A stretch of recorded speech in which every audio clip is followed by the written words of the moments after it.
The chair holds you like it has held 1,000 people before you, its worn fabric soft against your back, the slight recline already tipping your gaze upward toward the dome. The room is quiet now. The last school group left hours ago, their voices fading out through the double doors and into an evening you no longer need to think about. The doors are closed. The building is still. You are the only one here. The dome curves above you in the darkness, enormous and close at the same time, the way a night sky feels when you lie in a field and let your eyes go wide. It is the color of nothing just now, a deep, even darkness that isn't quite black, more the color of a room that has forgotten the light was ever on. The surface is slightly textured if you look closely enough, thousands of tiny perforations in the plaster, and somewhere in the ventilation above, air moves slowly through them, a breath so faint you feel it more than hear it. The room smells of dust and something older than dust, fabric seats that have absorbed decades of upturned faces, the faint mineral smell of the plaster dome itself, and underneath that, something cool and metallic, coming from the projector at the center of the room. You let your eyes settle on it for a moment.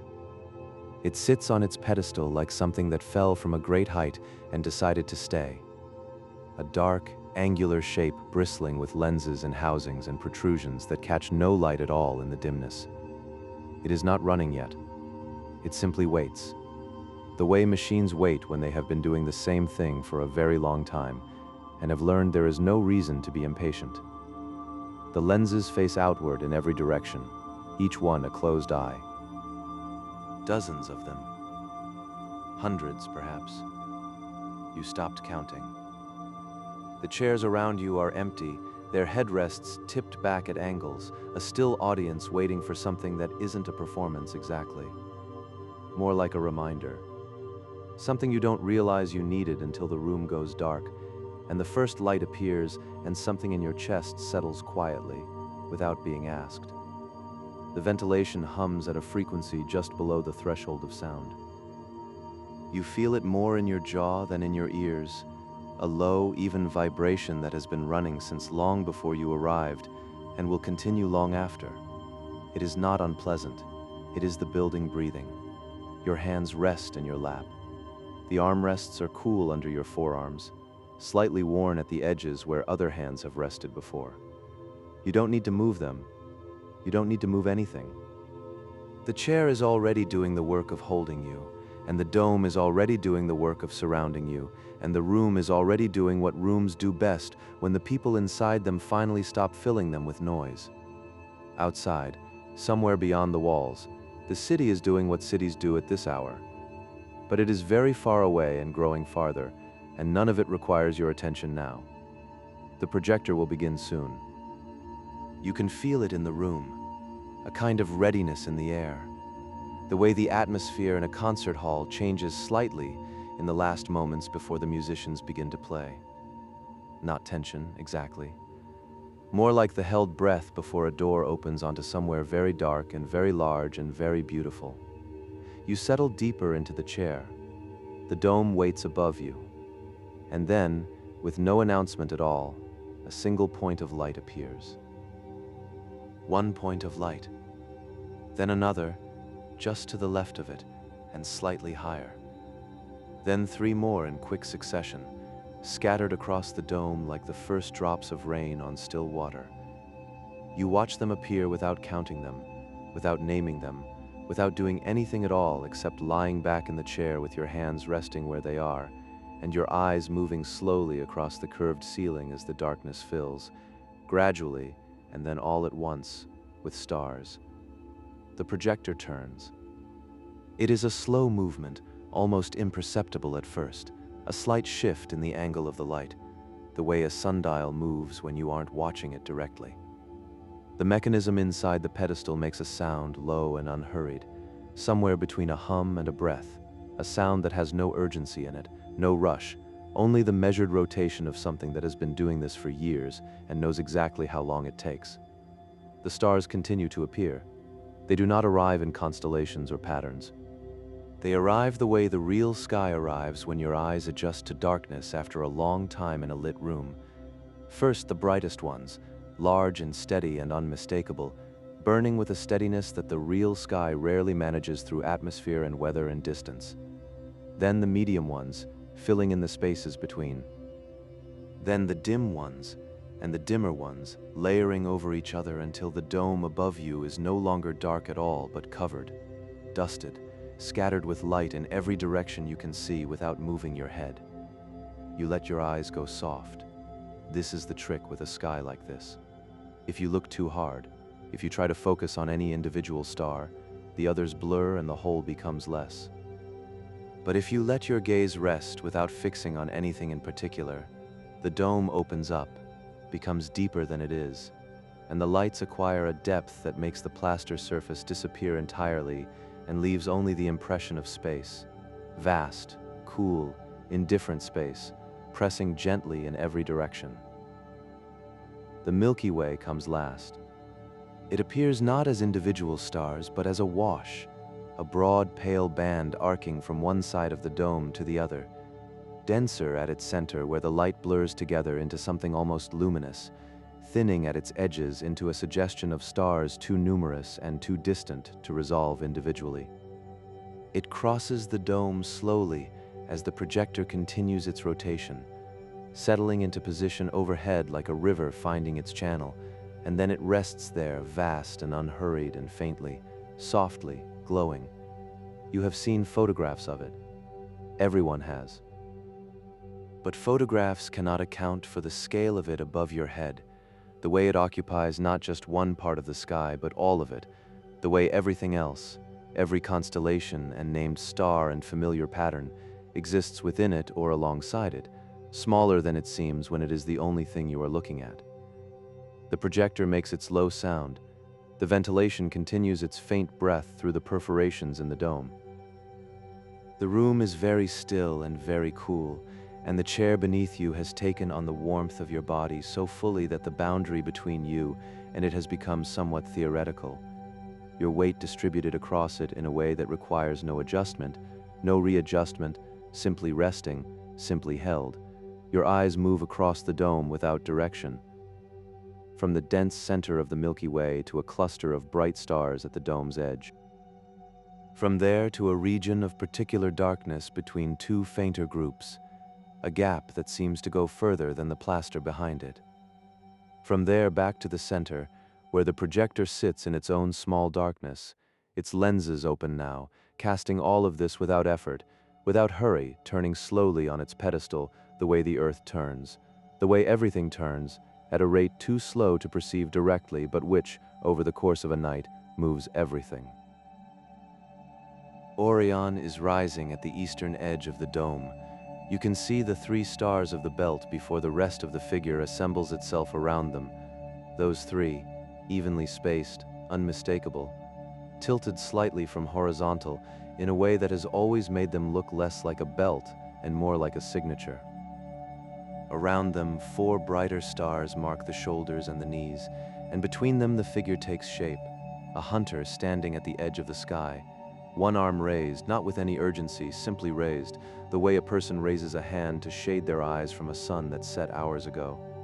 He is not going anywhere. None of them are going anywhere. The dome is full of light now, and still and cool, and the projector turns its slow turn, and outside the city continues its quiet business at a distance that is growing easier to ignore with every passing minute, and the stars above you are doing what stars have always done when someone lies beneath them, and finally, genuinely stops. They simply are, and for the moment, so are you. Orion stands at the edge of the dome and does not move. You watch him for a while without thinking about him particularly, the way you might watch a familiar painting on a wall you have passed many times, aware of it, comfortable with its presence, not needing to look closely to know it is there. The three belt stars hold their alignment. The bright star at his shoulder, Betelgeuse, burns with a warmth that is slightly different from the stars around it. A reddish quality, faint but real, the color of an ember that has been glowing for so long it has forgotten what it was before it was glowing. That star is very old, older than anything you have a reliable intuition for. It has been burning since before the ground beneath this building existed, before the continent it sits on had its current shape, before the sea that was here before the continent had fully closed. It has been burning, and it will, at some point, stop. But not tonight. Tonight it simply rests at Orion's shoulder, warm and steady, doing what it has always done. The projector turns. Orion drifts, almost imperceptibly. As the dome rotates through the night sky, it is mimicking, and as he moves, the stars around him shift too, the whole dome wheeling at the pace of the real sky, slow enough that you could watch for several minutes without being certain anything had changed, and then look again and find that everything has moved a little.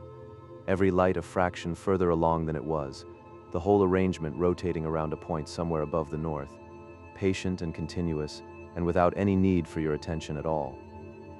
To the north, the two bears turn around that fixed point. Ursa Major is easy to find. The plow shape, the 7 bright stars that almost everyone knows, even if they have forgotten the name attached to them, is high on the dome and clearly drawn, its handle curving away from the bowl in a long, gentle arc. The bear itself is harder to see. It requires a certain willingness to see it, a readiness to let a scatter of dimmer stars become haunches and a long tail, to allow the imagination to do the work that the sky asks of it. But if you let your eyes rest, and your focus soften, and give the picture a moment to assemble itself, there is something bear-like in it, heavy, broad, slow-moving, a creature that has been walking the sky for so long it no longer thinks about the walking. Her companion, the smaller bear, turns closer to the pole. Ursa Minor, with the North Star fixed at the very tip of its tail, the one point in the whole dome that does not move as the projector turns, the still point around which everything else rotates in slow, endless circles, Polaris. It is not the brightest star in the sky, not by a considerable distance. It simply occupies the one position that makes it useful, sitting almost exactly above the Earth's axis, so that it barely moves at all while the rest of the night wheels around it. Sailors used it for centuries, not because it was special exactly, but because it was reliable, because you could always find it, and once you had found it, you knew where you were. There is something restful in that, a point that does not move, a fixed place in all that turning. Your eyes rest on it for a moment before moving on. To the south, Scorpius curves along the lower edge of the dome, low and long, its body a chain of stars that sweeps from raised claws at one end to the upturned sting of its tail at the other. It is a summer constellation, and in the real sky it never rises very high above the horizon in northern latitudes, always skimming the tree line, always partially hidden. Here in the dome it is fully visible, spread out along the southern horizon in its entirety, and you can see why it earned its name. The shape is genuinely scorpion-like, the curve of the body, the upward hook of the tail, the bright red star Antares at its heart burning with the same warm color as Betelgeuse across the sky. 2 red giants at opposite ends of the dome, both of them ancient, both of them doing their slow, enormous, unhurried work at a scale that makes the word enormous feel inadequate. Antares means rival of Mars. The name was given because its reddish color, visible even to the naked eye, reminded ancient observers of the red planet, and so they named the star in relation to it, placing it in competition with something it was not competing with, giving it a story about opposition and rivalry that had nothing to do with what the star itself actually was. Just a very large, very old thing, burning at its own pace, indifferent to the names and stories accumulating around it over millennia like barnacles on something that has been in the water for a very long time. The stories are like that, most of them. They were layered onto the sky by people who needed the stars to mean something, who looked up at the same patterns you're looking at now and felt the same thing you are perhaps beginning to feel, the slight loosening that comes from looking at something very large and very old for long enough, and responded to it by populating the sky with hunters and queens and rivers and creatures, giving names and histories and relationships to arrangements of light that predate every story ever told about them by an incomprehensible margin. And the stars absorbed all of it without changing. To the west, Perseus holds his position above the horizon, the hero of a story that has been told in so many forms it has worn smooth, the details softening with each retelling until what remains is less a story and more a shape, a figure with something raised above its head, moving through a sky full of other figures, all of them frozen in the moments their myths assigned to them, none of them ever completing the actions they were posed to suggest. Perseus has been mid-stride for thousands of years. Andromeda has been waiting beside him for just as long. The dragon Draco winds its long body around the pole star in a curve that takes up an extraordinary amount of sky, patient and unhurried, guarding nothing in particular anymore. Your breathing has slowed without your having done anything to slow it. The dome above is full and still, all its lights in their places. The projector continuing its gradual turn, and the stories that live in the sky are the same stories they have always been, worn and quiet and old enough to have lost their urgency entirely, which is perhaps the best thing a story can do: lose its urgency. Become simply a shape in the dark, familiar enough to require no explanation, old enough to require no resolution, present the way a landscape is present when you have known it long enough that it no longer asks you to look at it, only rests there, available, constant, asking nothing.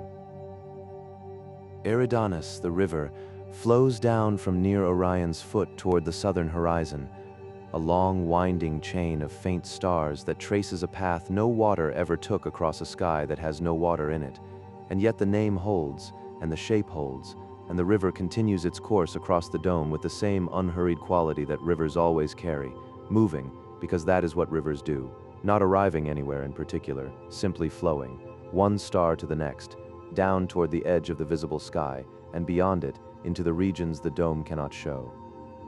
There is more sky than any dome can hold. The projector knows this, and does not seem troubled by it. It turns, and the stars it carries turn with it, and the ones it cannot carry wait beyond the edges of what is possible to show, patient as everything out there has always been patient, which is to say entirely, completely, without any concept of impatience at all. Your hands are still. Your shoulders are still. The chair holds you, and the dome surrounds you, and the stars are simply there, as they have always been there, doing nothing and meaning everything and asking, very gently, for nothing more from you than this: to be still beneath them, to let the old light reach you, and it does. Beyond the constellations, the sky has a different quality. It is harder to describe than the name stars, harder to point to, harder to hold in the mind as a single thing. It exists in the spaces between the familiar patterns, in the regions where the eye has no ready shape to settle on, and so simply continues, moving outward, deeper, into parts of the dome where the light is fainter and more diffuse, and the distance implied by it begins to exceed anything that has a useful comparison. You let your eyes drift there now, away from Orion and the bears and the long curve of the river, away from the bright anchor points that have organized the dome into something navigable, into the quieter regions, the in-between places, where the light is not the sharp punctuation of individual stars, but something softer and more ambiguous, smudges and hazes and faint irregular brightnesses that the projector renders with a delicacy that requires a moment of stillness to perceive at all. There is a smudge of light near the constellation of Andromeda. It is easy to miss. Your eye moves past it several times before it settles, and even then it is less a thing you see than a thing you become aware of.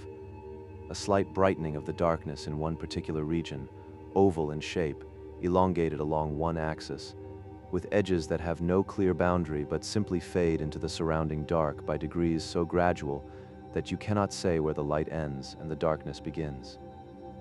It looks, if it looks like anything, like a thumbprint left in frost, a breath caught on cold glass. That is a galaxy, not a star, not a cluster of stars in the way that a constellation is, but an entire system.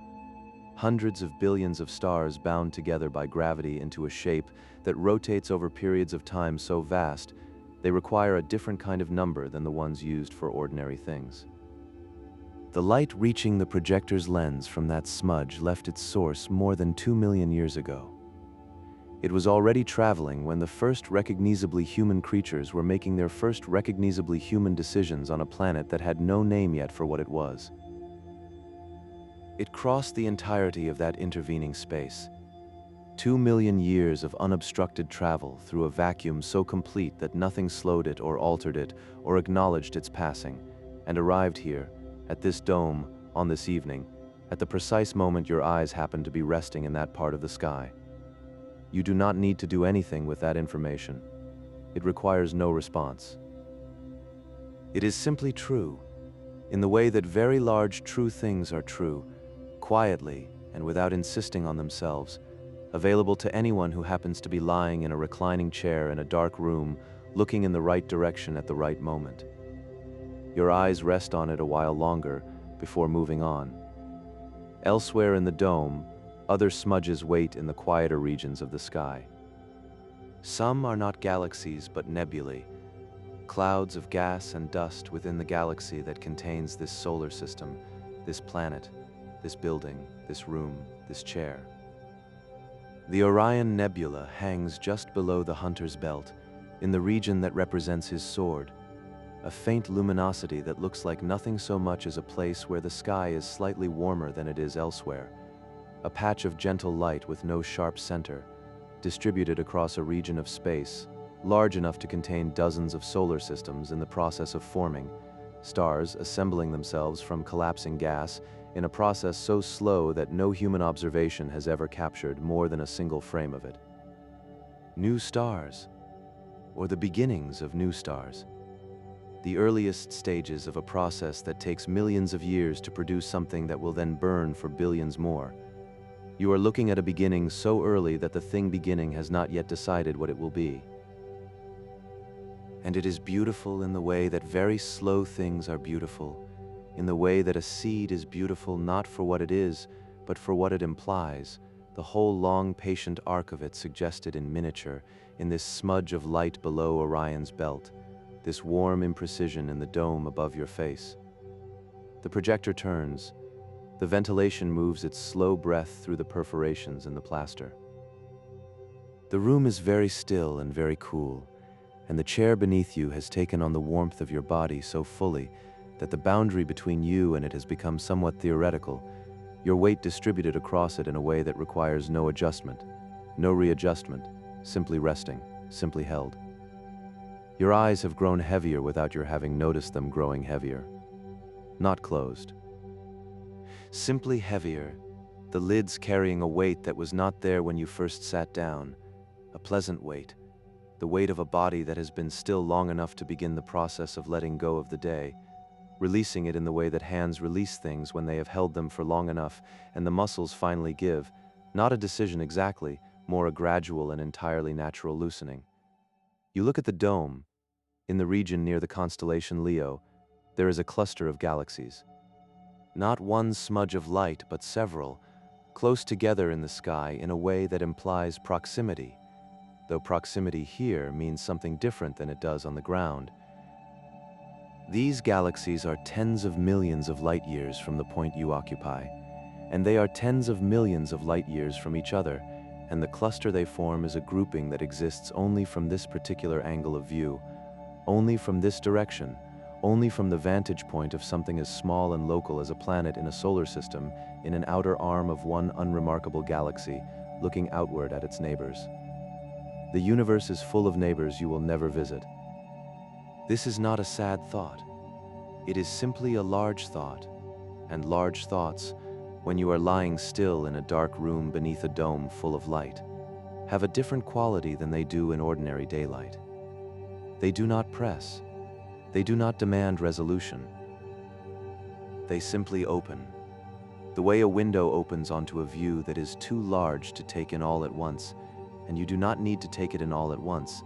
You only need to let it be open and let the air move through it, and let your eyes rest somewhere in the middle distance where the view is largest and the details are least insistent and the whole thing is simply there. The projector's hum is very steady. It has not changed since the first star appeared.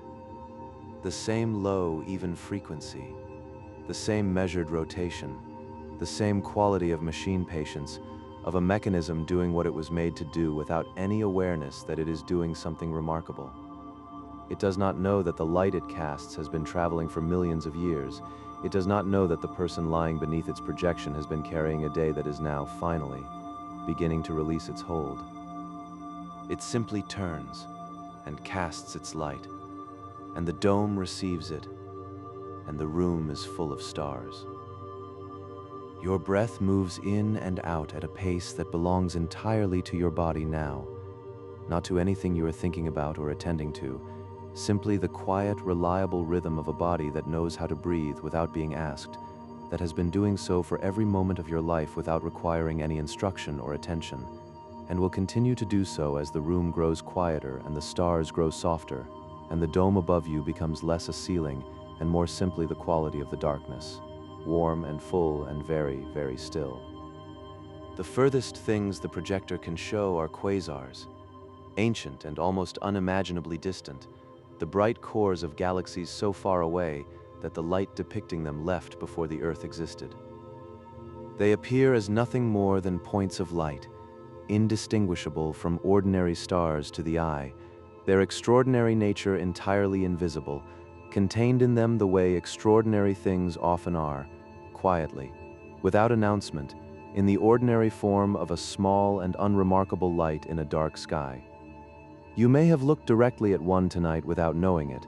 The thought settles gently, without weight. The dome is turning. The stars are where they have always been. The room is cool and still, and the chair holds you completely, and somewhere in the mechanism at the center of the room, the projector has begun, almost imperceptibly, to slow. The stars drift.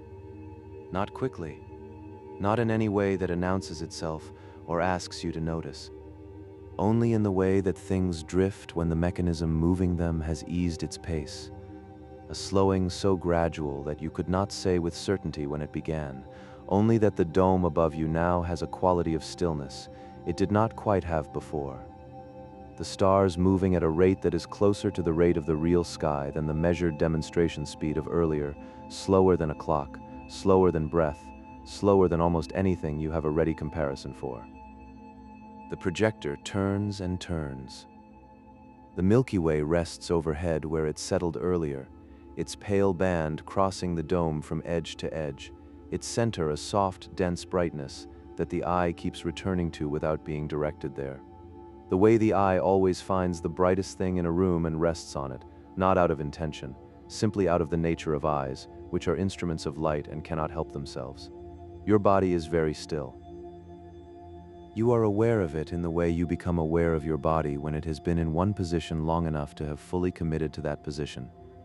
The weight of your legs resting against the chair's padding, the slight pressure of the armrests under your forearms, the back of your head settled into the headrest with a completeness that suggests it has been there for a long time and has no intention of moving. Your hands lie where they have been lying. The fingers are loose. The shoulders have dropped to a place below, where they normally rest, and the muscles holding them there have released their habitual tension so quietly and so gradually that you did not feel it happen. Only notice now, in this moment of attending to the body, that something has let go that is usually held. The ventilation moves. Its breath through the perforations in the dome is the same breath it has been drawing all evening, unchanged, unhurried, the building's own slow respiration continuing at a frequency that has long since ceased to register as a sound and become instead simply a quality of the room, part of what the room is, the way the temperature is part of what the room is, the way the darkness is part of what the room is. Not things you notice, but things you inhabit. Orion has moved, not far. An inch or two of arc across the dome's surface, imperceptible unless you looked away and looked back, which you may have done at some point in the last while, though the sequence of things is becoming less precise, the earlier parts of the evening acquiring the slightly softened quality that hours take on when the body is warm and still and the mind has been given nothing urgent to attend to. You remember the first star appearing. You remember the Milky Way settling into place. The details between are there if you reach for them. The bears turning around the pole, the river winding toward the southern edge, the faint smudge of the distant galaxy that traveled 2 million years to rest in your peripheral vision for a moment before your eyes moved on. But you are not reaching for them now.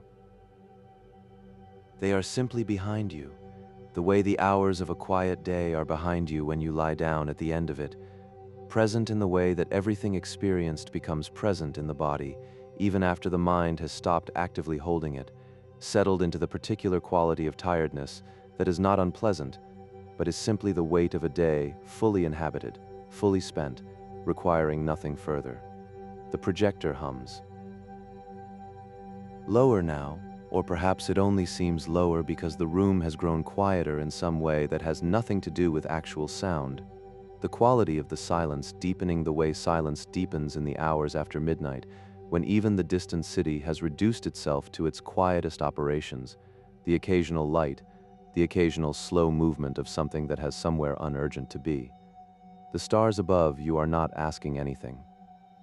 This is what you come back to, lying here in the dark beneath the dome, the particular quality of the sky's indifference, which is not coldness, not remoteness, but simply the nature of things that have existed for so long and at such scale that the category of asking does not apply to them. They do not need your attention. They were there before you arrived, and will be there after you have gone, and in between they simply burn at their own pace, fusing hydrogen into helium in cores of unimaginable pressure and temperature, doing their one slow thing without variation or complaint, or any awareness that something small and warm and briefly conscious is lying beneath a representation of them in a building on a small planet in their outer regions, watching. You are watching. Or you were watching. And now the watching has become something softer, the eyes still open or nearly open, the dome still present above you, the stars still in their places. But the relationship between your eyes and the light has changed in the way it changes in the last minutes before sleep. When the images the eyes send begin to arrive at a mind that is no longer fully attending, that is beginning to process them differently, less as information and more as sensation, less as things to be understood and more as things to be felt, warmth and light, and the slight pressure of the air and the sound of the ventilation and the weight of the body in the chair, all of it arriving, and all of it received, and none of it requiring anything in return. The Milky Way is very still overhead. Its center glows with the accumulated light of hundreds of billions of stars, each one burning, each one turning through its own slow orbit around the galactic core, the whole vast structure rotating at a rate that makes the projector's careful turning seem hurried by comparison. One full rotation taking hundreds of millions of years, and within that rotation every star carrying its planets if it has them. Every planet turning on its own axis, every moon turning around its planet, everything turning around everything else in a set of nested rotations, so numerous and so various that the word turning begins to lose its meaning and becomes instead simply the quality of existence at every scale, from the largest structure in the observable universe down to the smallest thing that can be said to move at all.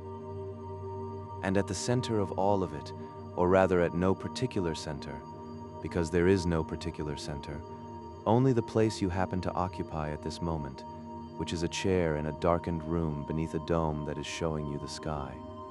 You, still, breathing. Your breath is slow, and it is even, and it belongs entirely to the body now, the body that knows how to do this without any instruction, that has been doing it for every moment of your life and will continue through the night, through the slow hours of the dark, through the time when the projector will eventually stop its turning and the dome will return to its plain darkness, and the building will stand empty and quiet with the city settling around it, not requiring anything of you, not requiring you to be awake for any of it. The stars do not require you to be awake. They will continue their burning. Betelgeuse at Orion's shoulder will continue its slow red glow through whatever remains of its extraordinary life. The distant galaxy in Andromeda will continue its approach, 2 million light-years away, and closing at a rate that will bring it here in approximately 4 billion years, plenty of time, more time than the mind can hold, more time than requires any thought at all tonight. The nebula below Orion's belt will continue its slow assembling, new stars condensing from gas and dust in a process already older than anything on Earth, patient and inevitable and entirely without urgency. All of it will continue. The projector turns more slowly now. Or perhaps it is only your perception of it that has slowed, the way time slows in the last minutes before sleep, stretching gently, each moment a little longer than the last. The spaces between thoughts widening, the thoughts themselves becoming less distinct, less insistent, softer at their edges, trailing away before they complete themselves and leaving only the impression that something was there, something warm, something that required nothing of you, something that was simply present the way the stars are present, the way the room is present, the way the slow breath of the ventilation is present, continuous and quiet and entirely reliable. The dome is above you. The chair is beneath you. Your hands are still and your shoulders are low, and the weight of your body is distributed across the seat and the armrests and the headrest in a way that requires no adjustment, no attention, no maintenance of any kind. Your body holding its position the way water holds the shape of whatever contains it, completely, effortlessly, without thought. The stars are where they have always been. They are where they were 10 minutes ago and an hour ago, and they will be where they are now when the room is empty and the projector has finally stilled and the dome returns to its plain dark waiting, unchanged, unhurried, the same lights in the same positions they have occupied for longer than any story told about them. Orion at the edge of the dome, the bears turning slowly around their still point, the pale wash of the Milky Way overhead, its center glowing, its edges trailing away into a darkness that is not empty but full of distances and lights and slow rotations, full of the particular quality of the very far away, which is stillness, which is always in the end stillness. Your breath, in and out. The room is cool, and the room is dark, and the room is full of stars, and the stars are very old, and they are very quiet, and they are asking nothing of you tonight. Nothing at all, only that you rest beneath them for a while in the dark, in the chair that holds you, resting the way everything eventually rests, the way the building rests around you, the way the city rests beyond the walls, the way the long, slow night rests over everything, over the dome, over the stars inside it, over you inside the stars, over the breath moving in and out of your body at its own quiet pace. The projector hums. Barely now. Barely. The stars above you are the oldest light you will encounter today, and they have been traveling for longer than today has existed to travel toward, and they have arrived here, and they rest on the dome above your face, and they are very soft and very still and very, very far away, and you are very warm and very still, and your eyes are as heavy as they have been all evening, and the chair holds you completely, and the dome surrounds you completely, and there is nothing left to do, and nothing left to attend to, and nothing left at all except the slow and easy dark, and the soft light of very old things resting above you while you rest below them, and the breath that moves through you without asking, and the warmth that is gathered in the chair around you like something patient that has been waiting a long time for you to arrive and is glad, in its quiet way, that you are finally here. The projector slows. The stars drift. The dome holds its dark and its light together in the way it always has, the way it will tomorrow and the night after and all the nights that follow, steady and cool and full of the oldest distances, turning slowly, always turning, around the one still point that does not move, that has never moved, that you can always find if you look the fixed and quiet light at the center of all that turning, patient as everything patient is patient, completely, without end. Good night.